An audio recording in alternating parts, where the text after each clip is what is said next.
as Ms. Ho was saying, I teach at San Diego State, I teach sociology, and I actually enjoy not lecturing per se, but actually just connecting with a lot of the students.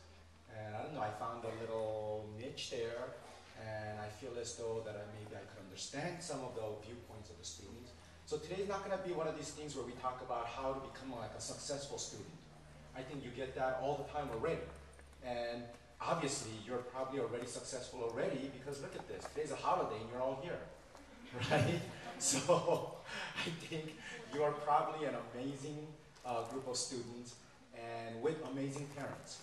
So one of the first things I would like to do is actually pay respect and applaud our parents because they care so much about you guys. But having said that, I don't know, today, Ms. Choi actually asked some of the books that I could recommend maybe for us to read and so on and so forth. And I think during last summer, we had a little something called the open classroom, right, Summer? And we read what? The Little Prince, right? How many of you read the book Little Prince?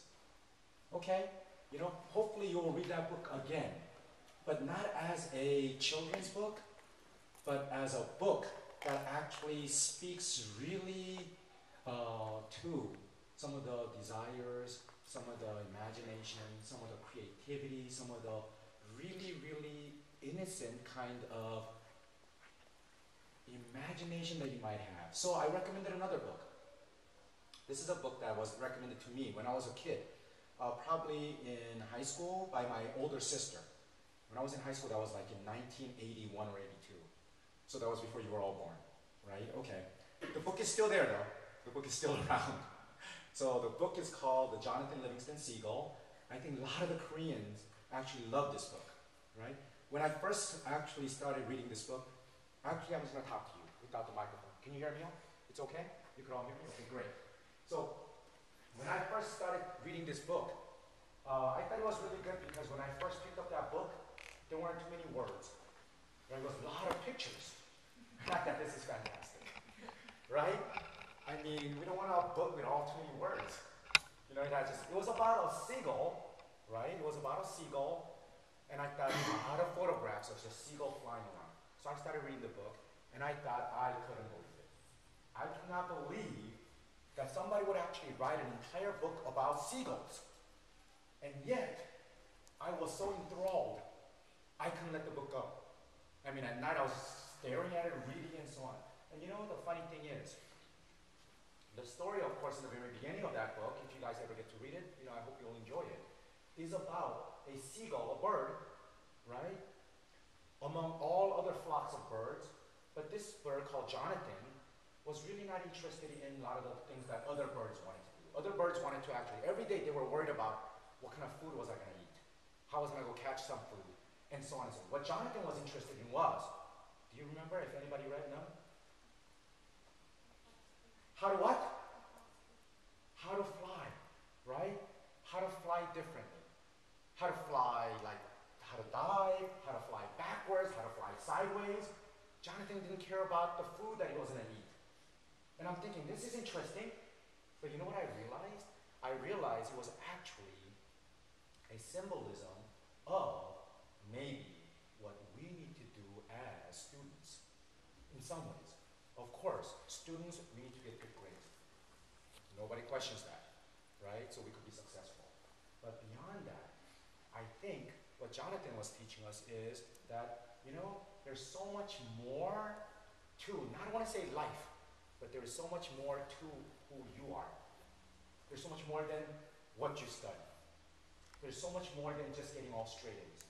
That's only one small aspect of who you are, right? That's one small aspect of who you can become, right? So what ultimately Jonathan Livingston was talking about was, in order for us to become much more bigger than our grades, what schools we go to, and so on and so forth, is the freedom to be creative. We got to tap into all the potential that we have. I know every one of us has a potential. We don't know what that is yet, right? But the point is, a lot of times we have been given the opportunity to fly sideways or fly backwards. Or just do a free fall until right before you hit, you take off again, right? So I think those are some of the things that we need to actually start to engage with, not only ourselves, but also with our parents. So I think it's important that I think you also not just talk to your parents about your school stuff, about grades, but you might actually ask your parents about some of your imaginative ideas, creative ideas, right? I mean, we all dream, do we not? Right? We all dream. Every day we dream. I know most of us don't remember our dreams, right? But we dream. Is anything impossible in your dreams? Of course not. Nothing. Nothing's impossible in your dreams, right? In your dreams, you are the superhero. Or you meet somebody that you've always wanted to meet. Well, you are the person that people want to meet, right? You could do anything and everything in your dreams. Well, the funny thing is, that's what is important for us, folks. Because why? Unless you could first dream it, it's almost impossible to actually create that. So first of all, we have to actually be more true to our dream. So if you dream something, don't think of it as, that's just my dream. No. Whatever you dream could actually become reality, right? And that's the kind of things that I'm saying about us. I don't know how old you are right now. I think majority of you are what, 14, 15, 16? 17, oh my goodness. 17, fantastic. 17, ready to go to college soon. One more year. So of course, there's a lot of pressure in going to college and so on and so forth. But another thing, like in terms of us thinking about going to college and so on, what you have to do is you have to give it your best and then just let that fall into place. Because you can't control that, right? Only thing you can control is what you do, right? The only thing you can control is what you do. Study hard, practice hard, right? And so on and so forth. That's the only thing you can control. Then don't worry about everything else. Don't get all stressed out where you're going to go. You don't have control over that, right? So only thing you could control is your commitment to not only study hard, but also your commitment to be able to do whatever it is that you actually desire to do. So it's not just about studying, like I said, is only one small aspect of you. It has to be, right? Because you're what? You're actually a thinking, living, breathing, feeling human being that has so many dimensions to life, right? Of course, you are multi-dimensional, and that's something that you have to remember. You don't want to sell yourself short. You never want to sell yourself short, right? So doing great in school is only one small aspect of who you could become. So guess what? We spend hours studying? Of course, you should. If you don't, you should, right? So study, please. We spend hours and hours studying.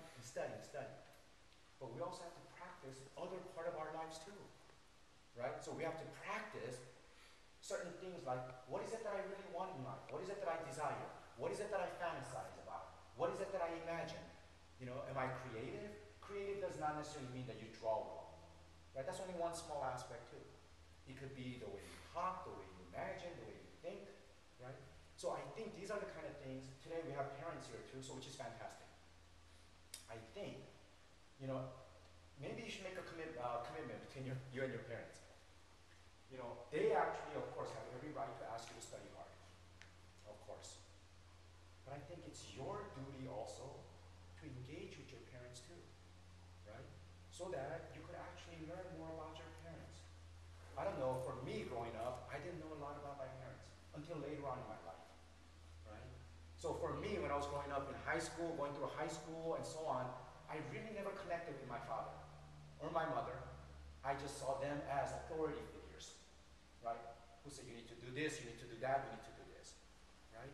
That's actually what a sad, sad, sad state of being, right? Because in some ways, your parents should be your closest friends, your closest companion, right? Friends, not to be disrespectful, right? But your parents are your closest advisors. They're your closest companion.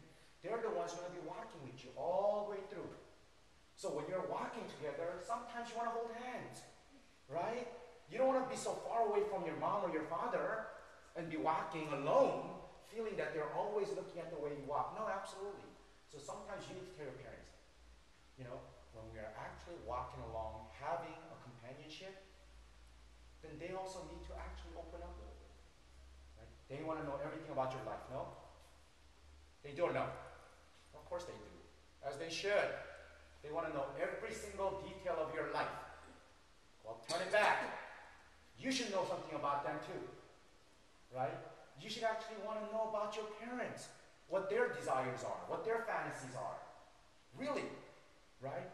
What kind of love they have for life. I mean, isn't it amazing that we know more a lot of times about our friends than our family members? Or even our parents? So I guess we have to start to actually build a bridge so we can have a genuine dialogue with our parents, right? So in some ways, you have to be more mature. In some ways, the parents have to be more like childlike, right? So there has to be a give and take, right? So I think those are some of the things that you need to also, in some ways, request, ask, and at times, you should demand from your parents. You should demand that they be more childlike, not childish. There's a difference, right? Being childish is what we call in Korean 철없는. That's not what we're talking about. Childish. We want people to be childlike, right? Childlike in the sense that always having the spirit of a little kid. Why is that important? So that, because why? When you were a little kid, I don't know, when you're 5 years old, 6 years old, I don't know when that was, a couple of years ago, right? When you're 5 or 6 years old, I mean, don't you remember thinking about the world in the most fantastic manner? Right? Nothing mattered. You guys didn't have any stress. All you had to do was go out and play. Right? All you had to do was go out and imagine an amazing world. Imagine a world where you just created things. You don't even need like toys at that point. Right? All you needed was to go out there and create this amazing world where you are the person taking center stage. When did that end? Right? I'm not suggesting that it ended, but I want you to think about these kind of things. Right? I want you to start thinking about if you are not thinking like that anymore, why you are not thinking like that anymore. Yes, you know, we should still. So like, those of us understand Peter Pan, right? Peter Pan? What do you think that story is about? Peter Pan is a story of having one side of you never growing up in a childlike manner so that you could always, always have the fantastic imagination as if you were 4 years old, 5 years old, right? Absolutely. I have a 5-year-old, and a lot of times I have a very difficult time communicating with him because he has so many fantasies, right? And I find myself sometimes saying, hey, stop having those fantasies. But you know what? I don't anymore. So you know what I do? I jump into his fantasy. So I jump into his fantasy. So I am now in his fantasy, and I'm part of it. So whatever character he wants me to be, I'm that character. Right? Why can't we not have one aspect of us do that now? You could still do this without having to give up on your studies. You could do all your studies and still have this arena. So we have to have a sacred place. We have to have a sacred place where you are not afraid to actually imagine. You're not afraid to be honest, where you're not afraid to actually speak on what it is that you would like to really do maybe later on in your life, but maybe not, just right now, you know? Don't worry too much about planning out the future. If you take care of business today, tomorrow will take care of itself. For real, absolutely, right? Just because you plan tomorrow does not necessarily mean it's going to happen. Right? So why waste time planning about tomorrow when you actually have no control over tomorrow? But you have control over today, right? So when you're studying, study for today. Study for today. And tomorrow will take care of itself. And tomorrow, study for that day, and then the next day will take care of itself. Right? I think that's one of the things I've learned in terms of being a teacher, a professor at a university. that, you know, we spend so much time worrying about what's going to happen in the future. We can't worry about that, especially because you can't actually control that. You know, there's one thing. Many of us have this thing called stress as students, right? As parents, we have stress too, as adults, right? But you know, it's called also like anxiety and stress and so on. But you know where that comes from? Stress comes from the ideas of we don't have control over certain things. If you were to have control over everything, why would you be stressed out? If you control every single thing around you, where would the anxiety be? Where would the stress be? No, there wouldn't be any stress. So in that sense, just worry about what you could control and do 100% committed to what you could control, and everything else, just gotta let it be. Just gotta let it flow, right? And by the way, let your parents like stress, not you guys, right? They're the adults. They should stress, not you, right?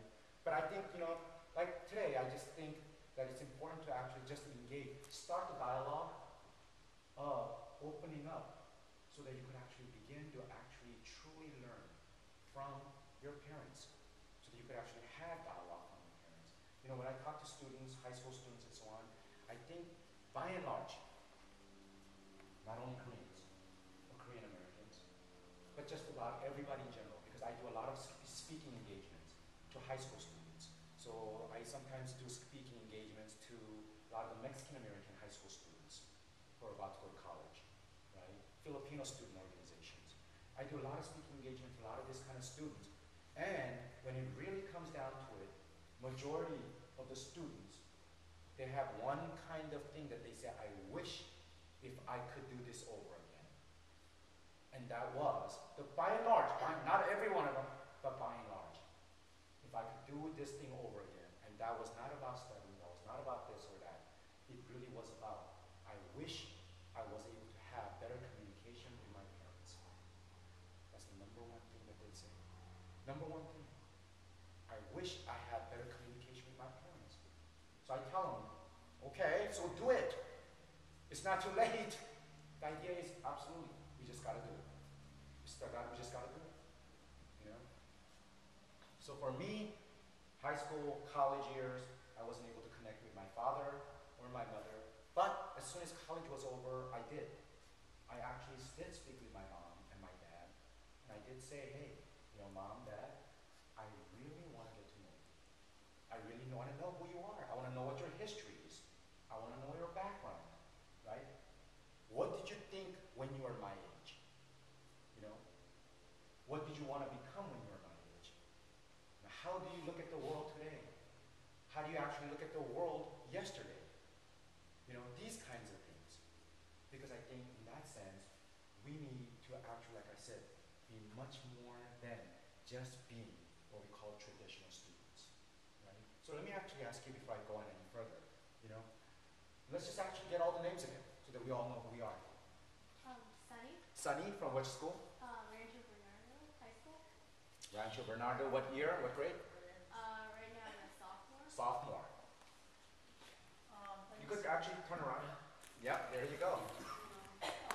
Lindsay, I go to Del Norte, I'm a junior. I'm Michael.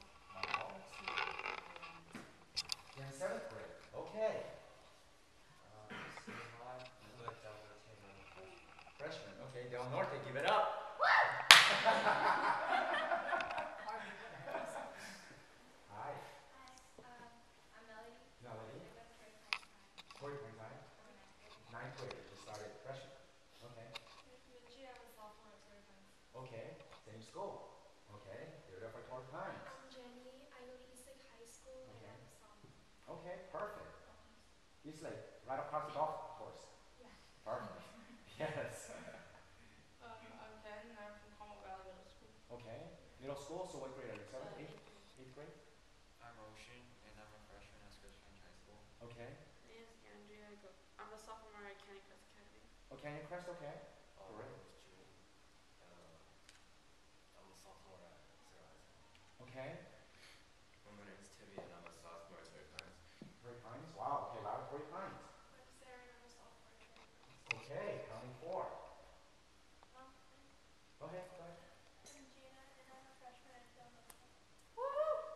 Okay.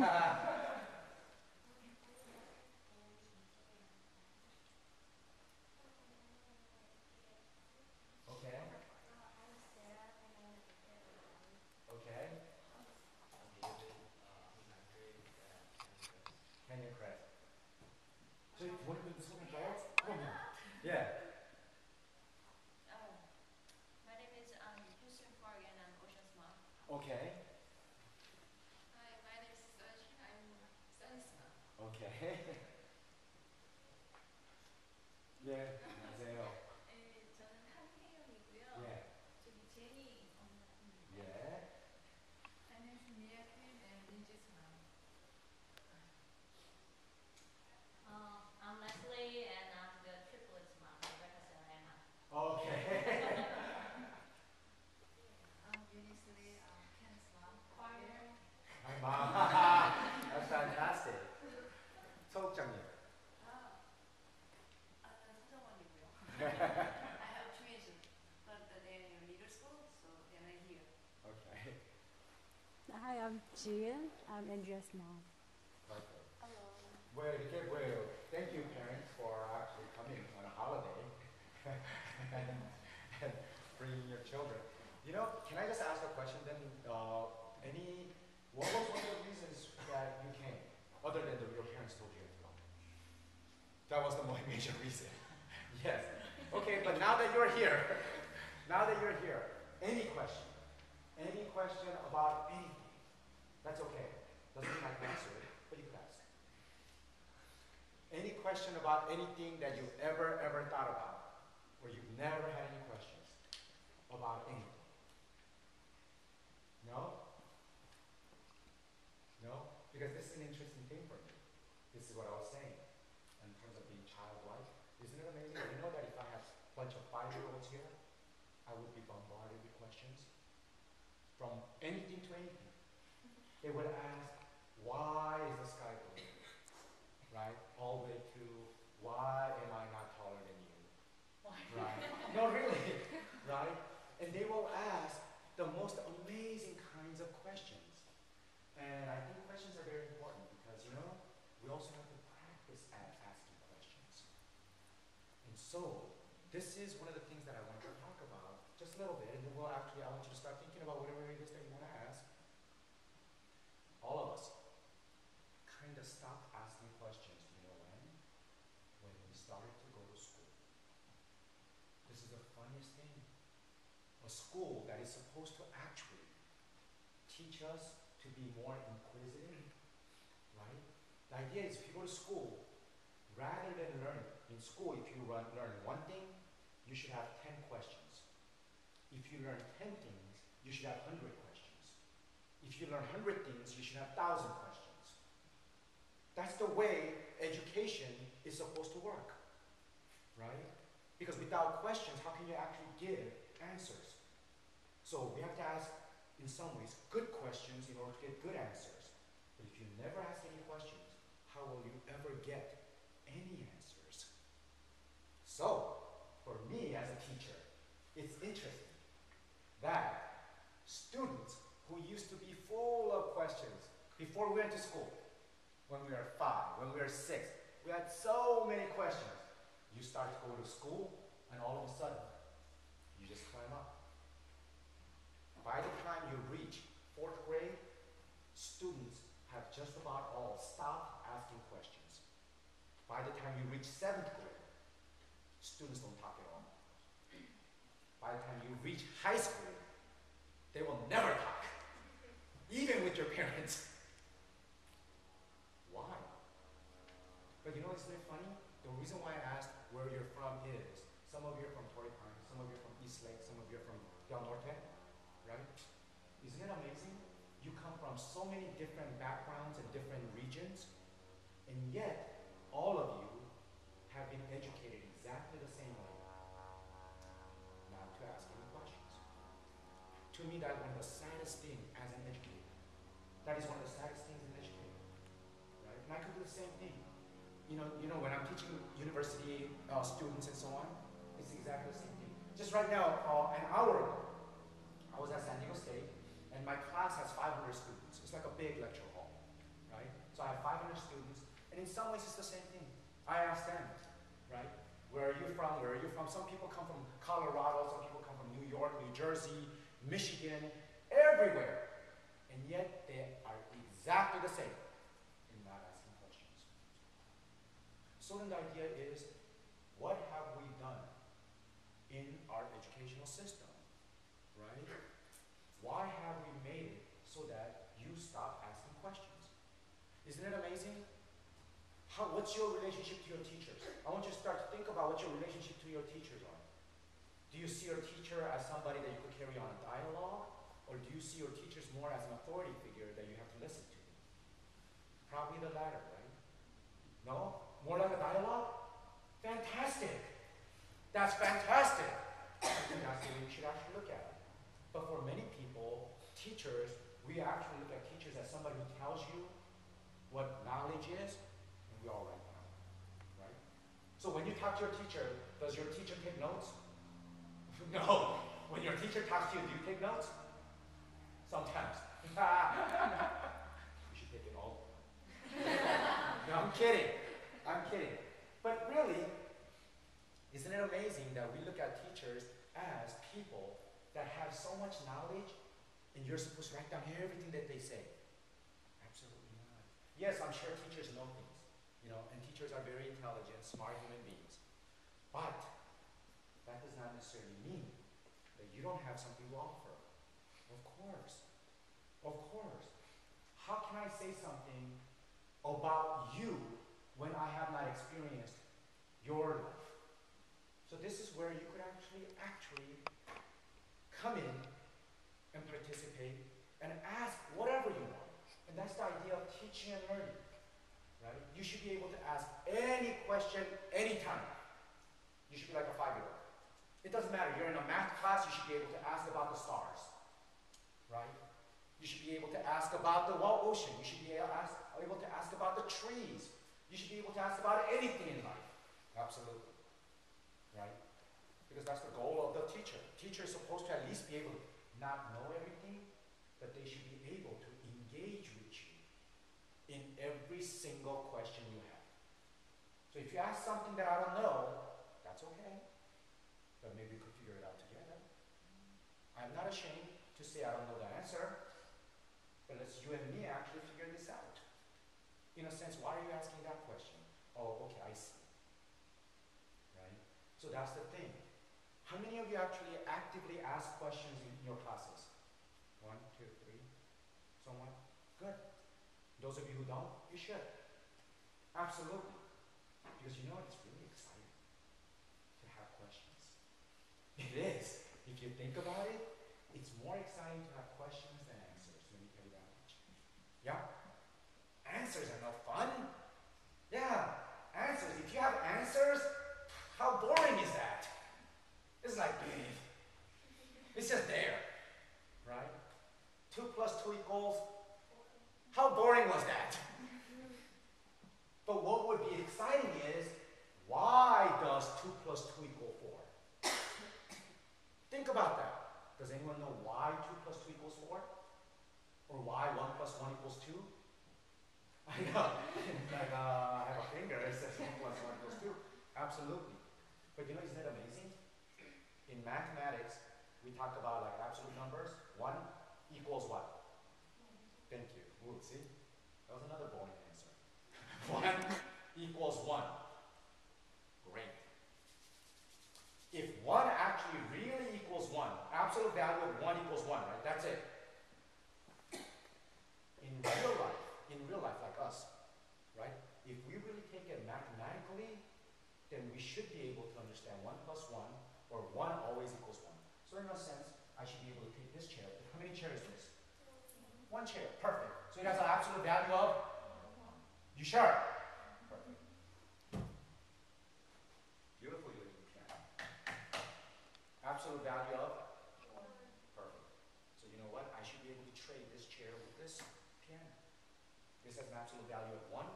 This has an absolute value of 1. So we should be able to swap this right now. Yes! I know what she's thinking. Gosh, I have $1, and I should be able to swap it with $100 that my mom has. Yes. Right? Because one bill Right? Absolutely. One bill. This is what I'm saying. What I'm actually suggesting is that, questions are so much more exciting than answers, folks. How many of us have ever asked our math teacher why 1 equals 1 when it never does that in real life? Your mom is one person. One person. Would you like to swap your mom for another person? I know some of you are like, maybe. But do you see what I'm saying? Your mom is not one person, folks. Your mom sometimes is 10 people. Absolutely. They do so many things as is, right? They're your driver. They cook for you, right? They're your authority. They're your friend, right? They are like if, in fact, one mom is equivalent to 100 people. So when they teach you 1 equals 1, you're like, nah, you can't. Yes, 1 may equal 1, but no, my mom equals 1,000,000, right? How do you actually begin to explain these things? So, in schools, when we've been taught mathematics, 1 plus 1 equals 2, easy, 1 plus 1 equals 2. I want you to start asking these kind of questions. Why does 1 equal 1 when in fact it may not equal 1 always, right? So those are the kind of questions that we need to actually have in our lives. So we need to come up with questions, and questions are tough. You need to think about questions. You need to practice at asking questions. How do you get good at anything? How do you get good at anything? Thank you. Everybody else, huh? Practice. Absolutely. You could only become good at something if you practice. So how can you expect to be good at something if you hardly ever practice that? And this is what my point is, right? You need to practice at communicating with your parents. You need to practice at coming up with questions about your classes. You need to practice at all of these question marks. Whatever it may be in your mind right now. Whatever it may be in your mind, you have to start practicing all of the above, right? So how do I relate to my mom? How does she see me beyond school, right? What do I know? What do I want to know about my mom? I'm not saying just your mom, right? I know your moms are thinking, God, I don't want them knowing anything about me. But maybe not, right? But this is the same kind of thing, not only with your parents, but also your relationship with your friends too, right? So I think these are the kind of things that are very important for us as like young people. You know, for me, I'm very excited. I get so excited when I talk to students like yourselves and the young generation. And I don't mean that like in a sense when people say the young generation. I'll be very honest. I think my generation, and I will speak for myself. I'll just speak for myself because I don't want to actually include all your parents. I will speak for myself. I think my generation was a generation that really didn't do too much for the world. We didn't. Our generation is the generation that came after the big generation of the major world wars, like World War II and so on and so forth. So the people who were born between, I guess, in the late 1950s or mid-50s to all the way up to the 70s, right, was my generation. And what we did was, we got a lot of things given to us. And there were a bunch of beautiful things that we actually had. And we used it, and so on and so forth. But many of us, our generation, not everybody, our generation didn't give back to the world. So for example, right, bottled water. You know how many, I'm sure you hear about this, right? On TV, advertisements, right? Every year, we have enough of these plastic bottles, just alone in the United States, that could circle the entire globe 3.5 times.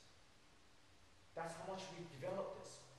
That's how many plastic bottles that we have. And you all know now, in your generation actually teaches me a lot. This is non-biodegradable, right? What that means is what? It can't go back to the earth. Once we create this, it actually, the only thing this could become is toxic waste. That's the only thing this could become. My generation produced this. Yep, your generation, my generation, for the idea of convenience sake, right? But you know, I remember when I was a kid, everything was fine. We didn't need this, right? Only 20 years ago, not too many people were carrying around bottled waters. We had something called like faucets. It was free. You turn on the water, and the water came out, and we drank, right? I mean, if you think about it, think about how absurd this is. Water, you turn on the hose, and the water comes out free flowing, and you could drink all you want. You actually pay for this now, right? How crazy is that? We actually now pay for our water that we used to get for free all the time. So that's our generation. Without thinking what might actually be the consequences to the environment and to the world. That is true. I carry around a water bottle too. I probably have 10 of this in my car, right? But because again, convenience and so on and so forth. And you know what I hear about younger generation? You are already worried about this. Your generation says, you know what, we cannot do this anymore. Your generation says, Mom and Dad, you know, I know you guys produced this, so thank you. But we need to do something about this. Because this is actually killing the environment, right? And if this kills the environment, where are we going to get our source of food and nutrients, right? All the oceans are being polluted. All the rivers are being polluted, and so on and so forth. So that's why I say I get really excited when I actually talk with your generation. Because your generation actually asked and asks a lot more questions, I think, than my generation had done, right? So the point is, you need to continue to ask. You need to continue to come up with answers, even they are boring. That's okay, because the idea is without a question, there's no way you can come up with a good answer. So the point is for you to ask good questions, right? Absolutely. Any questions? No questions? No questions? What is the meaning of life? What is the meaning of life? Wow! I have no idea. Yeah, that's always a tough question. But it really isn't. You know? There is no real one meaning to life. I think there are multiple meanings to life. Again, it depends on your commitment, right? So some of us actually are committed to having a relationship with each other, with our family, which is very meaningful. Others, some of us have a relationship with the church and God, which then becomes meaningful. Some of us have a relationship with our artistic talents, which then becomes meaningful, right? So the idea is, you know, rather than trying to seek just one meaning in life, I told you we are all multidimensional, right? So if you actually practice to actually make whatever it is, give yourself, if you could cultivate, right? If you could cultivate.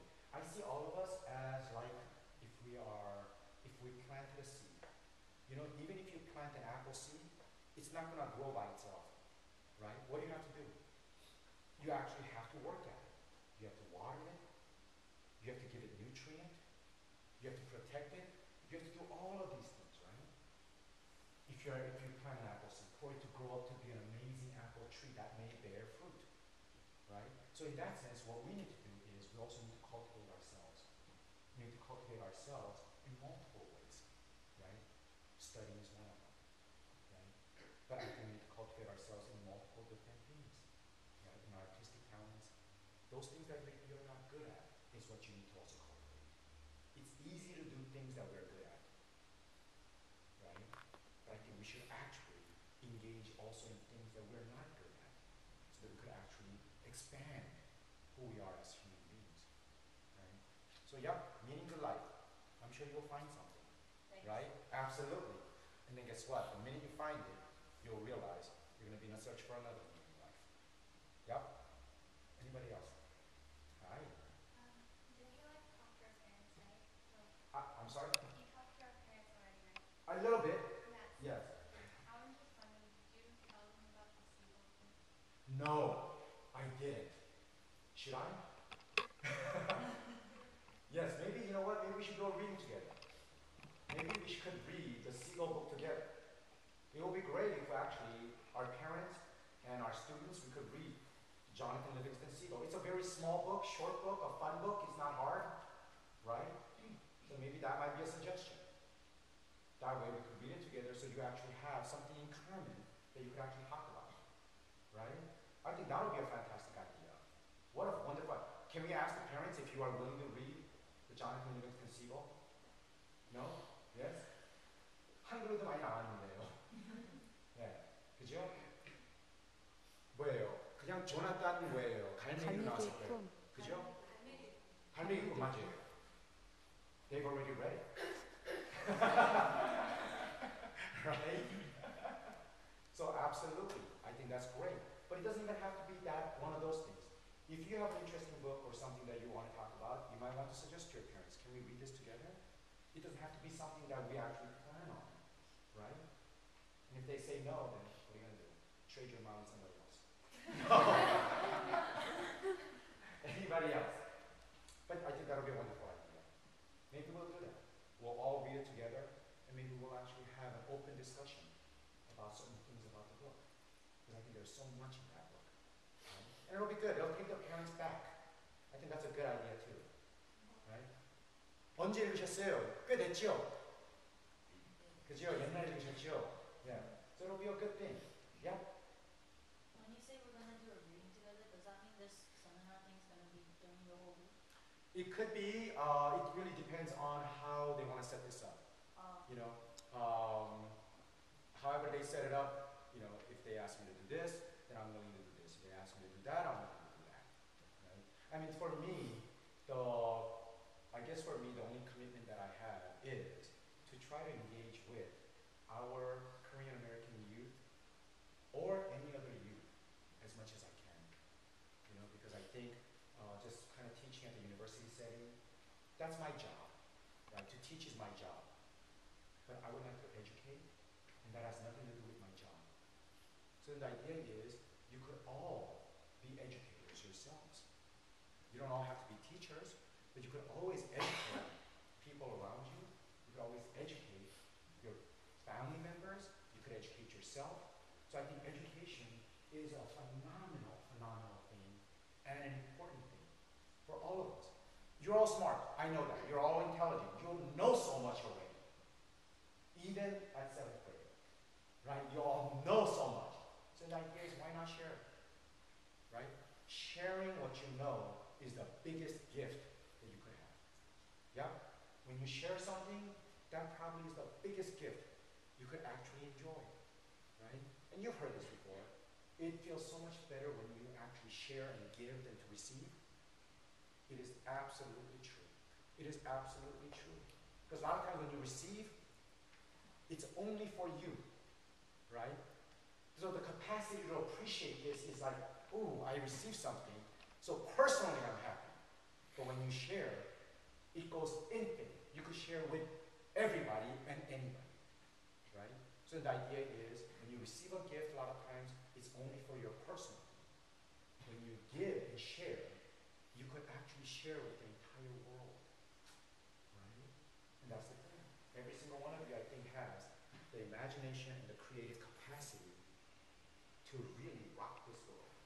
Yeah? To rock this world out. Right? Perfect. Anybody else? Any questions? Hello? Why is it so hard to think of questions? Why is it so hard to think about questions? I know. I know. Life's little mysteries. No, if it's life's little mysteries, we should be able to actually continue to practice that too. It's not that hard. Name again. Ken? Ken. You know, to come up with questions is really not that difficult. It's just that we haven't practiced it. We haven't been given the space to practice that. I told you, when you go to school, they expect you to listen, not to ask a lot of questions. That's the problem with some of our problems in schools, right? So it's almost like this. We expect you to play basketball, but we don't give you a ball. Yeah? We expect you to play basketball, we put you in a basketball court, but we don't give you a ball. So then you're asking me later on, gosh, you know, I have a hard time shooting the ball. I know, because you don't have one, right? So we need to go get a ball. The point is, we need to practice. We need to practice at asking questions. Absolutely. So you started, you asked a question, that was a fantastic question, right? So you started on your way of practicing. Anybody else? Anybody else? No? No? Parents? Any questions? Oh, you have questions? Go. I have a lot of questions. Oh, go, let it rip. But like, isn't it like the main reason why no one ever asks questions because everyone thinks that if they ask a question, everyone will think that they're asking a dumb question? Yes, yes. And how absurd is that, right? When you ask a question, everybody might think, God, she's so dumb, right? How crazy is that? That we actually have created a situation to ask a question is thought because you are ignorant or you're dumb. Absolutely not. So you know you have to break that mold. So it's okay if people may think you are dumb because you know you're not, right? So I want you to ask a question, right? Ask a question and say, ha! Right? To everybody else, right? No, it is. You know, absolutely. There is truly what they say, there is never actually a wrong question to ask, and it is very true. It is very true, there is never a wrong question to ask, right? So the idea is you should all ask questions. You said you have tons more. I was just wondering what's plastic made of? What's plastic made of? Okay. You know, I'm not a chemist. I'm a sociologist. But everything that we know right now, right? This chair, this material, many of the things, about 80-90% of everything that we know, that we use in our world, is actually made with petroleum oil.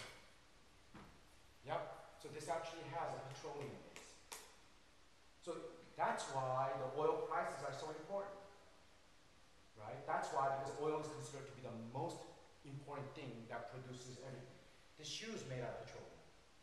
Why can't we just make it back in petroleum? Great. So like turn it back into it. That's the problem. A lot of times once you are made this way, once the compound is this way, it's very difficult to bring it back. And people are not willing to actually spend the money to make it back into the form of petroleum. Right? So this is where your generation is going to come in. Where you could actually come up with innovative ideas, where maybe we could actually make something like this that is biodegradable rather than plastic. Can you imagine you have a biodegradable water bottle, you drink it, you throw it away, and it's like banana. Goes right back to the earth. Why not? Right? But that can only happen if you actually ask the right questions. Yeah? Yeah. I'm sorry. Proper questions. That's good. She's good. Genius. Anybody else? Yes, name. To me, Your name. what do you think we should do in terms of a situation in North Korea? What should do? Wow. That's a deep question. Right? You know, that's kind of funny. I think what we need to do with this generation, right, is we need to start to write our own histories. What I mean by that is, if somehow we have been told by our teachers, by our elders, and by anybody else about groups that are inferior to us, that are superior to us, that are not good people, that are bad people, we need to write our own histories. Because the point that I'm getting at is, you know, there wouldn't even be something called North Korea or South Korea, United States, Mexico, and so on and so forth, if we erased borders. If you erased borders, who would be them? Think about this, folks. If you got rid of the border, who would be them? It would all just be us. Do you understand this? So, isn't it amazing? Borders have been made. It's not like you're walking across and all of a sudden there was a natural line that said South Korea and North Korea. No. We actually drew that line. That line could be erased just like a chalk. Right? So then the idea is, what we need to start to think in this generation, we cannot think like the older generation. You have to think like this generation, I got you. You have to think like this generation has to really, truly engage in inclusion of people, not exclusion of people. Very important. We have to be inclusive, not exclusive. Because you know why? Think about us. As Korean Americans, as ethnic minorities, we actually are a group of people that have historically been excluded. Yep. Why would we ever engage in the similar type of ideas that actually excluded us? So we cannot engage in those kind of things anymore, right? So even in terms of North Korea and so on. Yep, the idea is that actually is a imaginary one, right? Don't worry about the politics of North Korea, the politics of South Korea. We're actually all brothers and sisters, right? So if you think of it that way, then what difference would it make? What difference would it make, right? So we cannot actually be afraid to think outside the box. We cannot, right? We cannot always just accept what they tell us. Because why? What's one of the number one thing about an educated person? The number one goal of an educated person is to be able to think for yourselves. Not what somebody tells you, right? But being able to take what everybody says to make it actually understandable for yourself, right? So I'll say the same thing about what's going on in North Korea as much as I'm saying the same thing about Mexico, the same thing that we're saying about Iraq, same thing about we're saying about Iran, same thing that we're saying about Syria, same thing that we're saying about Israel, all of those things. Right now in the world there are so many conflicts, right? But that is because we have been taught that these people are different from us and worse than us or better than us and so on and so forth. All of those ideas have to go. All of those ideas have to go. Absolutely. In this world, there is nobody, no one exists other than human beings. As simple as that. Right? So then it's our job to maybe come up with a political system that is inclusive rather than exclusive. Yes. I have a few questions. Oh, wow, you have a lot of questions. That's good. Well, the first one is, aren't borders inevitable though? No. Because like, if people are born with like different backgrounds and different ideals, then they would pursue different things. And if that happens, then someone may not agree with you then. And for all you know, this guy may be headstrong, another guy may be headstrong, and they could clash. So, in So the we end, create borders. it's almost inevitable because don't we all have different ideas and we all have different we all pursue different things and Yes. we all have different like backgrounds where some certain people may have made fun of that person, so they don't like those kind of people, and that other guy just so happens to be that the people that made fun of the other guy. So wouldn't there be like wouldn't borders just have created anyway? No. That would be a simple response. But actually, I want you to think of it this way. You know, there are borders and then there are borders. So we have a border, Mexico-United States border, right? It's very difficult for Mexicans to come over here, right? But do we not have borders? Where do you live? Because there are different borders right now in our country and in the United States. So who lives towards like National City or Chula Vista? Or East Lake? Perfect, right? So they live in East Lake. Somebody might live in, for me, I live in La Mesa. Some other people live in San Diego, right? So those are also borders too. Can you imagine if we didn't allow people from East Lake to come and use the beaches? Of course not. So it's almost similar to that in a sense that it's okay if you and I disagree. Why should we put a border? You and I just disagree. There's no need to actually create a border where once the border is set, you and I will never be able to agree. That's the problem with borders, right? Because we all disagree at times in our lives, do we not? Of course. Do you have sibling? Yeah. Good sister, brother? Yeah. Do you agree with your sister? Who? Sister or brother? I don't really agree with my brother all the time. You don't agree with your brother. Yeah. So do you put up a wall and say you'll never come this way? No, we share a room. Well, there you go. That's exactly the point, right? You have to work these things out, right? I I hope you never put a border between you and your brother. I know, you know what it is? It's that, no, I think that's a fantastic question. That's like a phenomenal question, right? Eighth grade? Yeah. Eighth grade, phenomenal. This is amazing. This is why I love, like, you know, our youth. I would have never asked that question when I was your age, right? Absolutely. But think about this. You know, in terms of thinking about borders, it's hard to imagine something that is besides what we see on a daily basis, right? So I'll throw a challenge for you. The easiest thing to do is to just accept what we see. Who can't do that? I look at it, there's a border. You look at it, there's a border. Perfect. No work necessary. The difficult part is to imagine a society without the borders and see how we can still function harmoniously as brothers and sisters. That's the hard part. So you know what? I may not have the answer, but I think you do. Yep, because you have to practice this. Absolutely. You're going to have to come up with that. So today, rather than aren't borders inevitable, I want to flip that question around, right? So today, the question should not be, aren't borders inevitable? It should be, how would our lives look like without borders?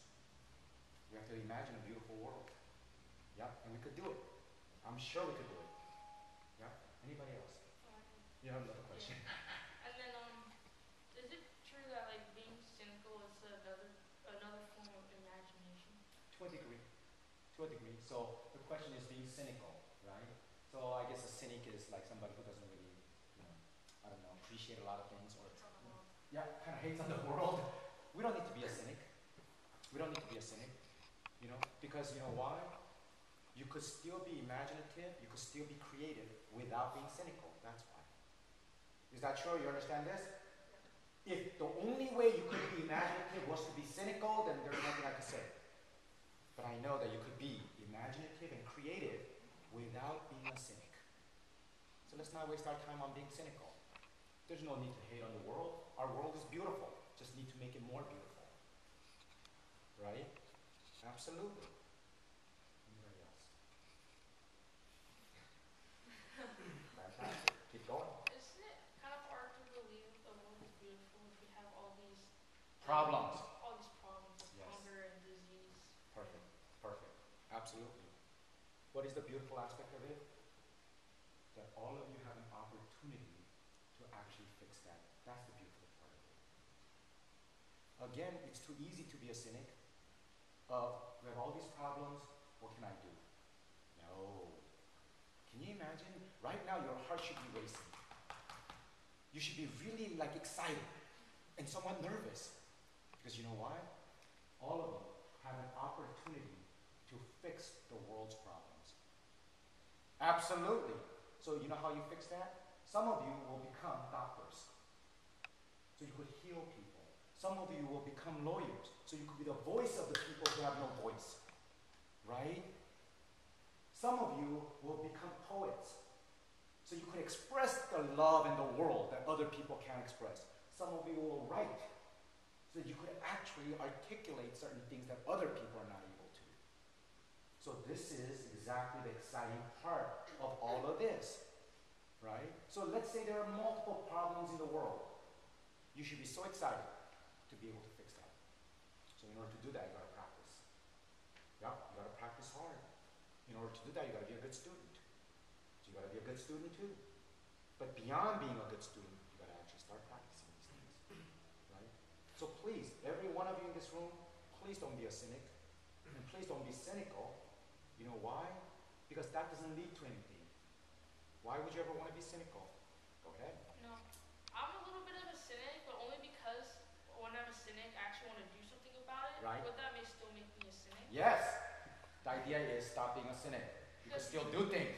Yeah. So You're too young to be a cynic. Because I'm a little cynical, but I do plan to change. I plan to change things about it. I do. So then, let's not call that cynical. I think we're using the wrong word, right? People do. Just say that, you know what? You are actually somebody who cares about the world. So then you want to change it. So from now on, you're not a cynic. You're somebody who cares about the world. So you're a carer. Okay? No more cynic. It doesn't matter if somebody wants to call you a cynic. Right? I could call you a dog. Does that make you a dog? Thank you. Right? So if somebody calls you a cynic, it doesn't make you a cynic. That just makes the other person ignorant. Right? Well, don't cynics care about the world too if they want to change it? They do, but what did I tell you? You don't necessarily have to be a cynic to change the world. You understand what I'm saying? So then, why do we want to actually attach a negative idea to that? Right? So you don't have to be a cynic. You could be somebody who actually loves the world. So that's why we want to change it. Couldn't that be your incentive though? Yes, it could, but there are other incentives to change. I just find it very difficult for me to think that you need a negative incentive to do something positive. I think you could have positive incentives to do something positive also. But if you have that negative incentive and to make it positive, doesn't that give you more of that like joy that you actually turn this negative into a positive? There are already too many negative things. Wouldn't that give you like self-fulfillment though? You could. Okay, you're a cynic.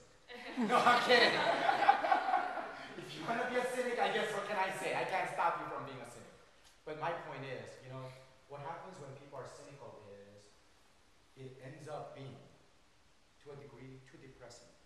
You start to actually go down the road of, the world is so bad, the world is this, the world is this, the world is that. We don't need that, right? We could also highlight the beautiful aspect of the world to make it even better than that, right? So there is a disease. Don't say, oh, God, what's going on with the world? There's a disease, attack it, fix it. You don't need to go through all this emotional thing of saying it's so bad. Because if you think about it, we're all privileged, folks. We're all privileged people. Look at all of us. How many of us are like hungry? Right? I am a little bit, but that's because I haven't eaten breakfast. But how many of us actually go hungry? How many of you cannot have clothing? How many of us cannot have a house over our head? We're all privileged. We are too privileged to be a cynic. Right? Absolutely. We have so much at our fingertips. And we should be thankful for that. But that does not necessarily mean that we cannot have a better world where everybody could have the clothes that we have. Where everybody could have, right, the food that we have. By the way, if you really think about it, folks, right now, the big, the Amazon forest, right? There are